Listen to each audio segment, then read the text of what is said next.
Bersama gue Anton Ismail, dan kali ini gue pengen ngajak kalian untuk ikut serta melihat pameran lukisan Istana Kepresidenan. Dan di sini gue sebagai seorang fotografer pengen mengajak kalian melihat dari sisi fotografinya, bahwa sebenarnya lukisan mempunyai hubungan yang erat dengan fotografi. Bagaimana kita bisa belajar dari lukisan. Di sini gue berusaha menerjemahkan lukisan ini menjadi sebuah foto. Bagaimana lukisan yang sangat ekspresif dengan imajinasi yang luas, gue coba menginterpretasikan dari sisi fotografi.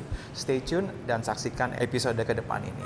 Gue Anton Ismail dan gue adalah seorang fotografer.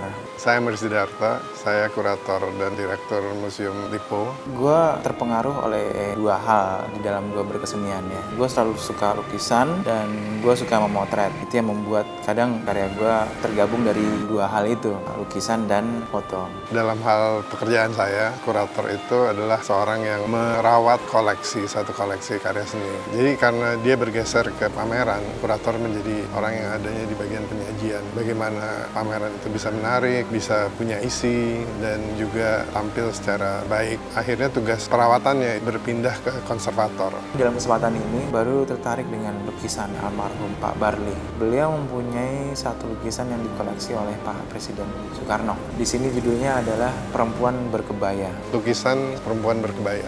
Menarik nih untuk kita tampilkan juga. Ini bagian dari tradisi dan juga bagian dari menampilkan identitas nasional Indonesia. Nah, tapi kok ternyata nggak banyak yang tahu nih. Ternyata ada juga karya-karya lukisan seperti Barli yang Paling impresionis ya, spontan dan kursif gitu ya, jadi nggak dibuat indah-indah. dengan memakai kombinasi warna-warna yang berani pula. Kita melihat bahwa ini hal yang beda gitu dari yang biasanya dilihat. Pertama kali saya melihat lukisan ini, saya langsung pengen mereplika lukisannya Pak Barli dengan fotografi itu seperti apa. Otomatis gue belajar tentang lukisan itu dari goresan satu dengan yang lain. Dan di situ saya bisa merasakan emosinya Pak Barli di sini. Kapan penekanannya, kapan dia resah, kapan dia tidak peduli dengan apapun. Dan cara melihat seperti ini untuk saya pribadi menarik ya. Bagaimana gue merespon karyanya Barli. Step by stepnya adalah gue coba melihat elemen apa aja sih di situ. Di situ ada perempuan berkebaya, kebayanya merah, kakinya terbalut dengan kain berwarna kuning,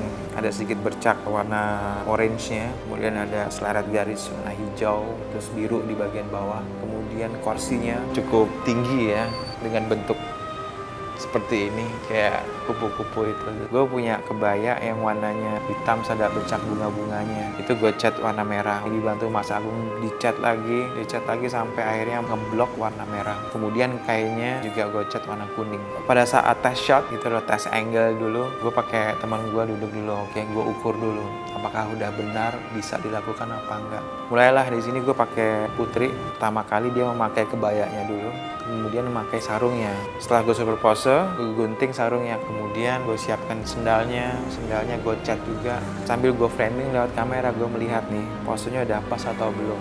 Dan di sini gue melakukan sebuah respon backgroundnya sesuai dengan lukisan Barli. Gue berusaha mereplika itu, tetapi gue mereplika dengan penerjemahan gue. Secara keseluruhan seperti karya Barli, tapi secara detail, kalau lo bisa lihat bahwa itu adalah goresan garis-garis gue. Believe it or not, gue cuma mau beberapa frame, tapi dan inilah karyanya.